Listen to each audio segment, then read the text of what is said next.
বিএনপির চেয়ারম্যান তারেক রহমান আজ রংপুর কালেক্টরেট মাঠে নির্বাচনী জনসভায় ভাষণ দেবেন। দীর্ঘ ২০ বছর পর রংপুর গেলেন তিনি। জুলাই অভ্যুত্থানের শহীদ আবু সাঈদের কবর জিয়ারত করছেন তারেক রহমান। রংপুরে আছেন সহকর্মী আমিনুল ইসলাম, সরাসরি যুক্ত হচ্ছেন তিনি। আমিনুল, দীর্ঘ ২০ বছর পর তারেক রহমান রংপুরে যাচ্ছেন। পুরো রংপুর জুড়ে আজ কেমন পরিস্থিতি বিরাজ করছে এবং আজকের জনসভা থেকে সাধারণ নেতাকর্মীদের উদ্দেশ্যে কী বার্তা আসতে পারে? বগুড়ার একটি আসন, বগুড়া ৬ থেকে তিনি নির্বাচন করছেন। তার নিজের আসনে যেমনটি এসেছেন, নিজের আসনের জন্য ভোট চেয়েছেন। বাকি যে আসনগুলো যে রয়েছে বগুড়াতে, সেই সকল প্রার্থীর জন্য তিনি গতকালকে তার যে আলফাতুন্নেসা স্কুল মাঠে যে সমাবেশ হয়েছিল সেখানে তিনি ভোট চেয়েছেন।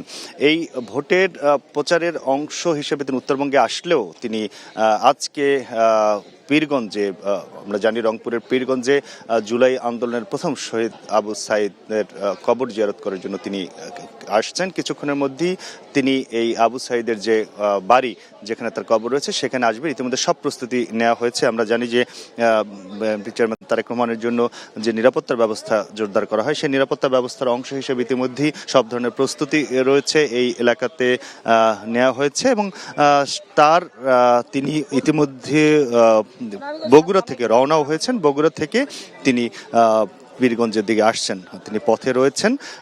কিছুক্ষণ পরে তিনি এই আবু সাঈদের যে সমাধিস্থল সেখানে তিনি আসবেন এবং এখানে তিনি কবর জিয়ারত করবেন।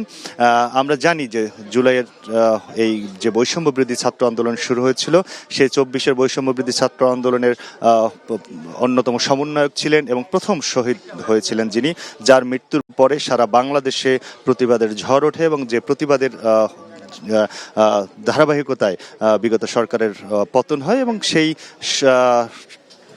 আন্দোলনের প্রথম শহীদ আবু সাঈদের সমাধিতে শ্রদ্ধা জানানোর জন্য দীর্ঘদিন পর বিএনপি চেয়ারম্যান বাংলাদেশে এসেছেন এবং তিনি এসেই তাদের সেই আত্মত্যাগকে স্মরণ করেছেন। এবং তিনি আগেই একবার তার এখানে আসার কথা বলেছিলেন, কিন্তু নির্বাচন কমিশনের অনুরোধে তিনি সেই সফরটি বাতিল করেছিলেন।